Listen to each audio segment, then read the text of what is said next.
Pour moi, je pense que la Loire est l'un des fleuves les plus intéressants à pêcher, mais aussi l'un des plus compliqués. Les crues changent sans cesse le lit du fleuve, et donc tous les ans, il faut se réapproprier les postes que l'on avait l'habitude de pêcher.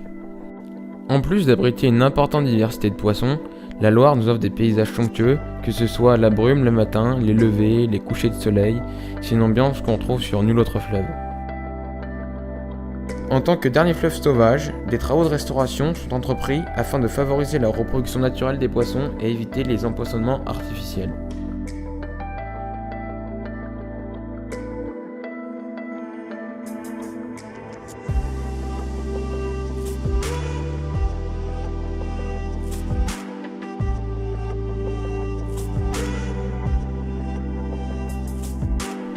L'aspe est un poisson qui nous vient d'Europe de l'Est. Il est descendu par le biais du Danube et du Rhin et a colonisé nos eaux françaises dans les années 70. Nous avons commencé à l'apercevoir en Touraine en 2010.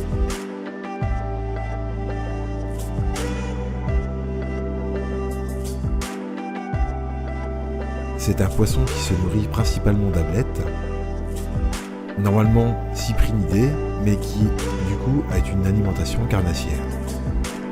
Cette alimentation sera très représentative sur l'eau par des chasses explosives en bordure, là où se trouve leur menu préféré. Pouvant atteindre des tailles allant jusqu'à 1,20 m pour les plus gros spécimens, sa pêche pourra s'apparenter à celle du tarpon, d'où tous ces surnoms qui lui ont été donnés, comme le tarpon d'eau douce, la flèche d'argent, et j'en passe. Je vous laisse découvrir en images ce qui nous a amené à vous faire connaître ce poisson nouveau dans la région.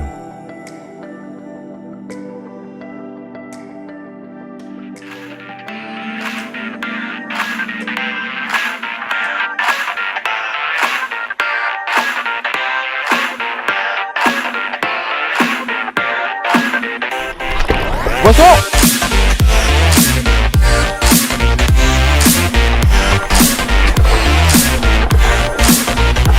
Hop, poisson les gars. Ça a l'air énorme.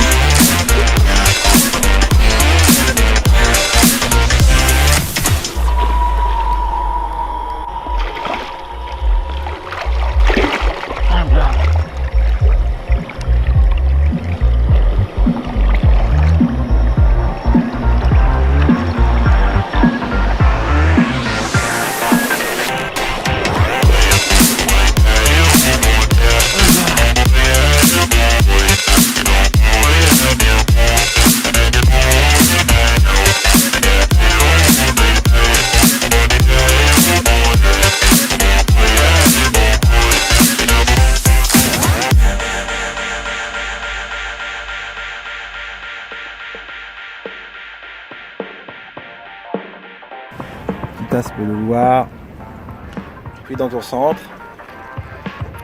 60-70, sur les hotspots de d'habitude, et pont, voilà.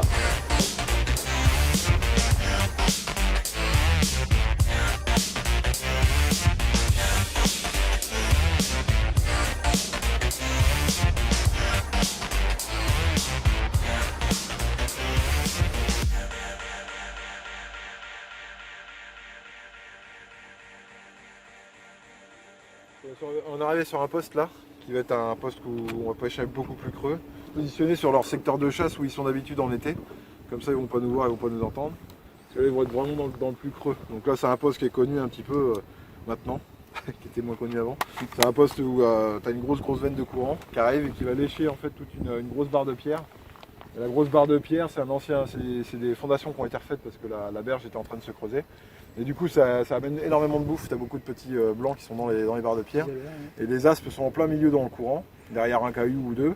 Et ils se promènent et puis ils vont aller taper sur les berges. Donc soit ils vont monter sur la barre de sur la berge opposée où on est là, ou soit des fois ils montent ici, mais ça c'est plus en été. Vous voyez, ça peut arriver qu'on en prenne là en hiver. Donc là, j'étais sur le cendre au début, donc je vais passer sur l'aspe. On va mettre un petit ryuki. Ça c'était un leurre de... C'est tout un art. Bah, c'est un leurre qui a fait ses preuves en tout cas sur l'aspe. Après le coloris pas forcément, mais On a un ciel plutôt sombre, alors qu'est-ce que tu proposes en colorisant? Bah je sais qu'après l'aspe ils aiment bien le naturel, quand l'eau est claire. Après quand il fait sombre ou pas sombre, ils sont quand même plus sur des couleurs claires. En règle générale, quand tu veux monter sur les couleurs flashy, donc orange flashy, jaune flashy et blanc flashy, le blanc est une référence pour l'aspe en tout cas, ça c'est sûr. Après de l'argent, du brillant, ils sont sur de la blette, ils sont sur du... Ouais, c'est ça, faut vraiment imiter un peu ce qu'il y a déjà sur le secteur. Parce que là, ils commencent à manger, parce que ça commence à être hiver, donc ils commencent à prendre des forces. Donc là, faut pas hésiter à passer en taille en 80 ou des trucs comme ça. Plus grosse taille. Ouais. Bon, on va essayer ça? Bah oui, hein, on va voir, mais de toute façon, essayer. je pense qu'avec ton TN, ça peut le faire aussi, le coloris naturel. Comme ça. Allez, on va essayer. Allez, on go. verra, hein. C'est parti. Feu! Feu follet.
Tu viens de faire quoi là du coup, Dimi? Du coup, là, on a pêché Ryuki un peu plus creux, comme on disait tout à l'heure, un peu. Et je suis tombé sur un petit Naspiri, un petit Nadas. Donc, voilà, donc là, sur la petite canne, sur la Zenax Type. Et puis, c'était bien rigolo. Il m'a pris en 2 fois en plus, cet enfoiré. Il m'a mis une touche, il est venu, il a tapé une fois, et après, il est reparti. Et quand j'ai relâché la main, j'ai rendu en fait la main, le leurre a dû planer comme ça, il est revenu, il l'a recoffré. Donc, il l'a tapé, et puis voilà. Poisson de 65, 70 quoi. Petit poisson correct. Ouais. C'est vraiment un poisson qui est effilé, ça se voit, pour tailler le courant, quoi. Ouais, poisson pour le combat, pour le courant. Ouais. Ouais, d'accord.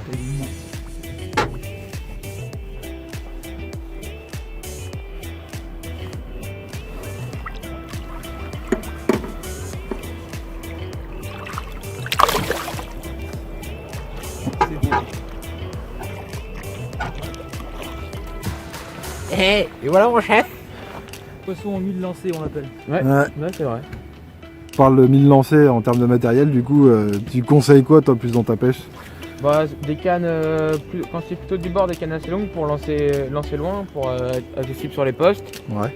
Des tresses 12-13 centièmes, ça suffit, avec des bas de ligne assez discrets, vu que nous en Loire, l'eau elle est très claire. Ouais. Entre 25 et 35 centièmes. Ça dépend sur les postes sur lesquels on pêche, et puis bien sûr la taille des poissons. Et mouliner 2500-3000 avec des ratios assez rapides, vu qu'il faut ramener assez vite pour l'aspe. Et sinon des cannes d'une puissance entre 8 jusqu'à 40 grammes, ça dépend avec quelle heure, c'est des casting jigs pour lancer assez loin. Ouais, ça peut tout dépendre de ce que tu recherches Voilà, en taille donc, de poisson quoi. Le mieux ça peut être de prendre 2 cannes, mais bon une canne suffit largement, des cannes assez souples pour les leurres de surface pour les animer correctement. Mais sinon une canne entre 8 et 40 grammes, c'est passe-partout. Ouais. 2 mètres, 2m10, c'est parti quoi. Après 2,50 m du bord quoi. Pour vraiment taper loin. 2m30, 2m30 ça suffit quoi, Ouais. des bonnes lanceuses. Hein. Faut Ouais. fouetter les leurres.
bateau. Ça va pas être drôle. Voilà. Ouais, 75 à peu près.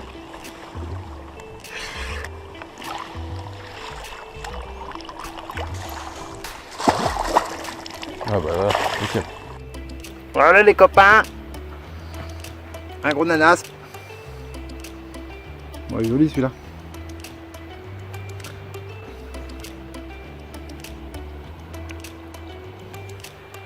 Poisson de 75.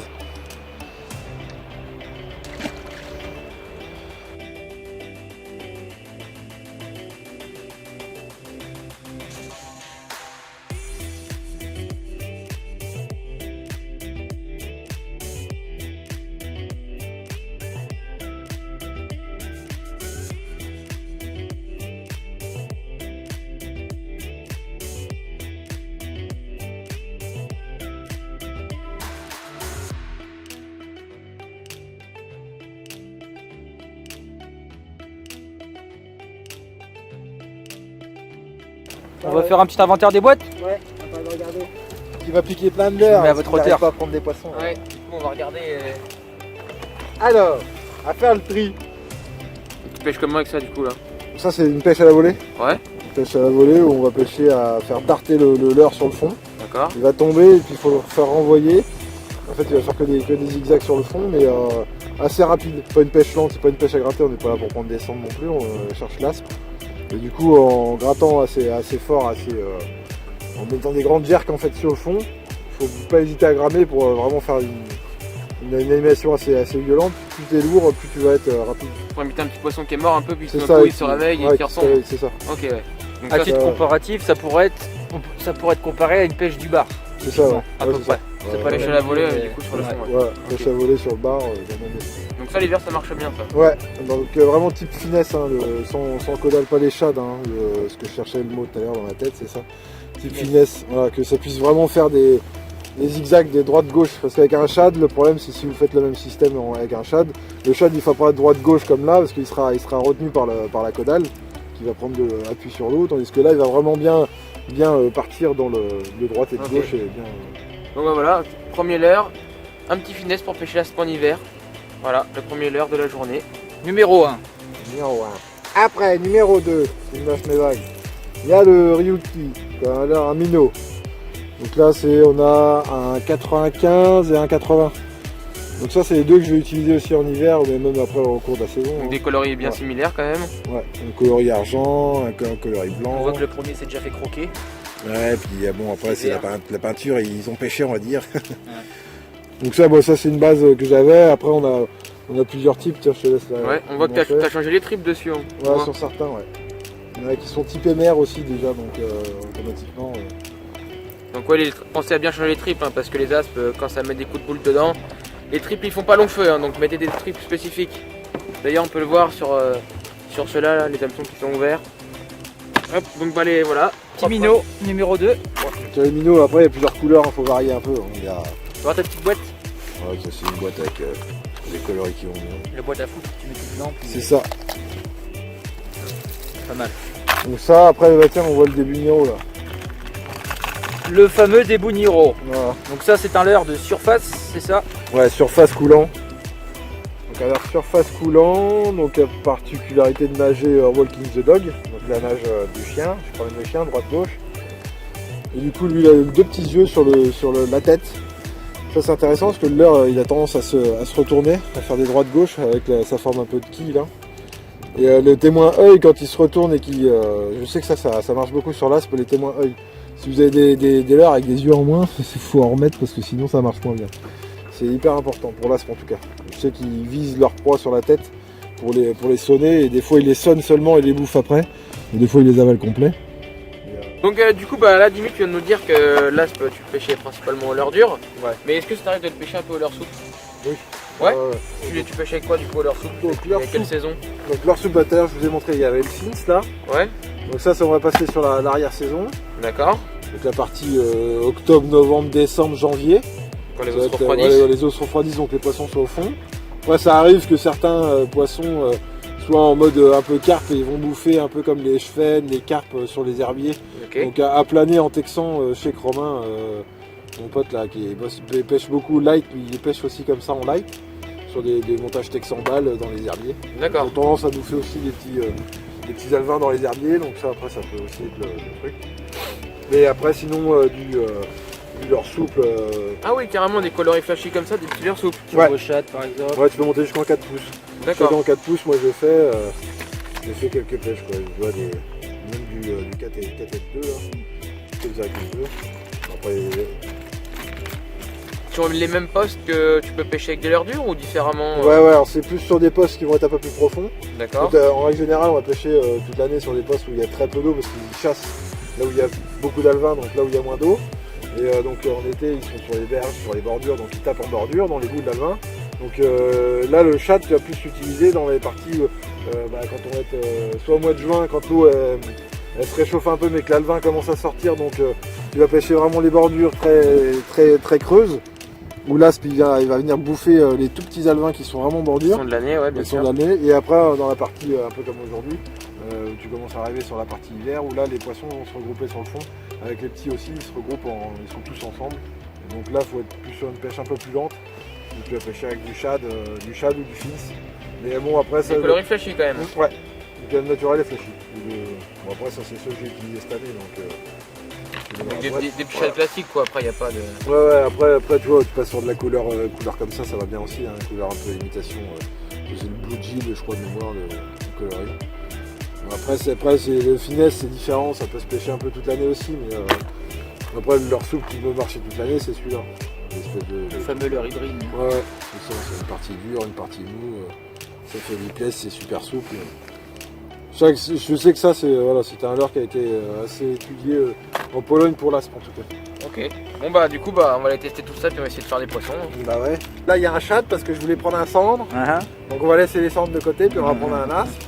Ça marche. Et j'ai vu que là le copain il a un... Ouais, j'ai un petit casting jig là Ah ouais. pour imiter Ça, comme ouais. on en a parlé tout à l'heure avec les finesses.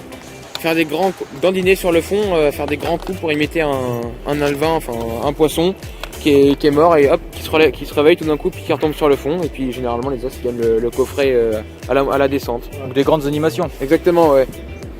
Donc là le casting jig, on va commencer par ça. Donc des grandes tirées, tu lances. L'avantage c'est que ça tomber sur le fond ouais. L'avantage c'est que ça se propulse assez loin. Ouais ça a des distances de lancer phénoménales. Exactement.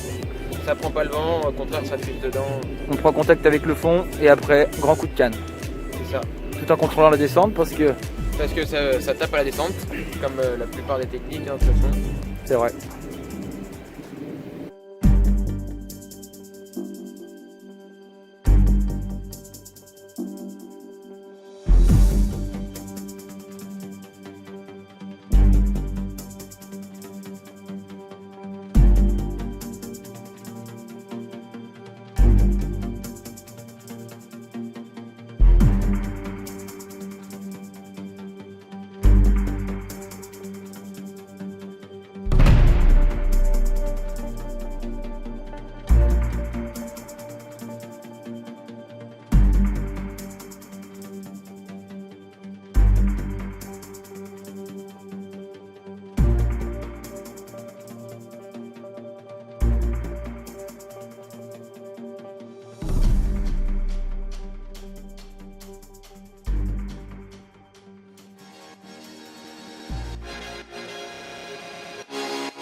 Donc tu viens de faire quoi là, Dimi? Donc là, du coup, j'ai changé de leurre. J'ai dit, tiens, je vais mettre un Larus Twitcher. Je fais, c'est un leurre pour le thon. Et j'ai fait un lancer, 30 ans de manivelle, pendu. Et donc, du coup, là, j'ai pris un aspirine. Et vu qu'ils en fait, ils sont assez loin. Donc, du coup, avec le Larus, c'est l'avantage, c'est que ça va pas à perpète. Donc, du coup, là, il y a un poisson qui monte vers le bateau. Je crois que c'est un chevenne. Ça doit être un chevenne, c'est ça. Un chevenne avec des grandes nageoires. C'est où, là? Là, on va le faire venir là. Ça, le Toto, il va filmer. Alors, c'est pas un gros poisson, mais bon, il a engamé le leurre. Louché. Voilà, il a louché comme voilà. Mon aspe.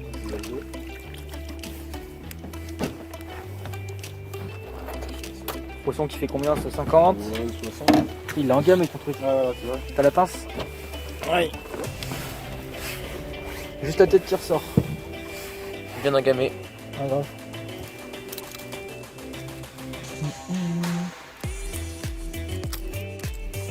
Et l'autre... Putain, il est long l'autre. Hein. Ah ouais? Ouais. Tu me donnes le poisson pour ça. C'est juste qu'il a le truc là. Déjà ça. On sort. On a ça. Tiens. Là. Super. Tiens mec, c'est un poisson. Vas-y, remets-le à l'eau. C'est vrai? T'en prie, ouais. Cool, j'ai touché un chevenne. Donc voilà, on le prend par la bouche comme les basses.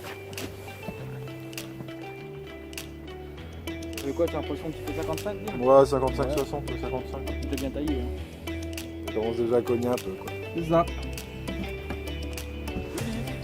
Attends.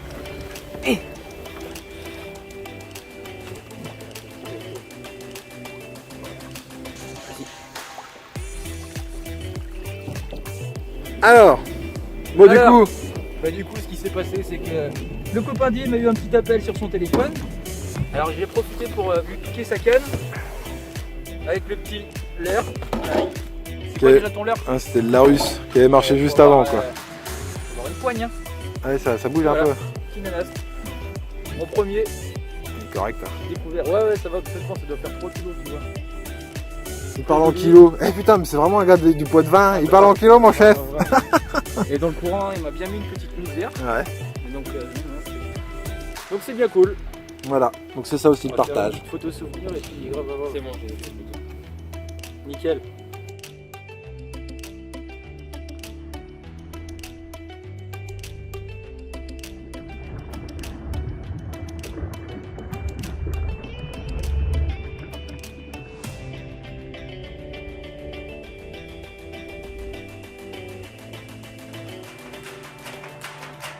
Hey, check it.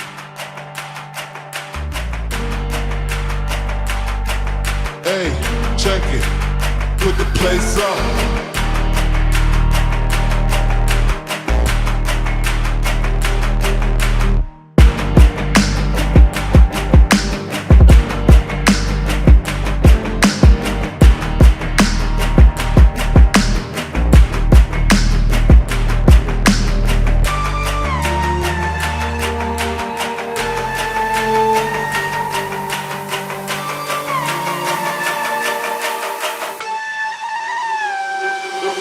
Put the place up, yeah we know what we made of. Can't get enough of you, boo, I'm a chaser. Face up, now I feel a little major. Link up and out, ego I'm a taker. Shaker, yeah she was a ball shaker. She shake me out that door to no place. Damn, why you doing all that? Thought you was my wife, but you slapped me in the back. Something like a rose when we came out there, we settled facts like the Vinci. I'm breaking codes, so break the backs. Come on, get your ass up if you're slipping. Put another smile like it was the last Christmas. Hey. On espère vous avoir fait découvrir notre passion pour l'aspe, ce poisson de sport, mais aussi de partage. Comme vous avez pu le voir dans le film, on se retrouve avec des copains provenant des 4 coins de la France. Pour clôturer ce film, je n'aurai qu'une chose à vous dire, une fois le virus attrapé, vous ne pourrez plus... Eh Bilou, attends. Eh moi je te dis qu'on pourra plus. Et on pourra plus, quand t'es foutu, tu l'as pris le virus. C'est tu l'as comme ça et puis c'est tout, hein. Et moi je vous dis un truc, c'est un copain qui m'a dit, vous allez faire une crise d'aspe. Les nanas! Les nanas!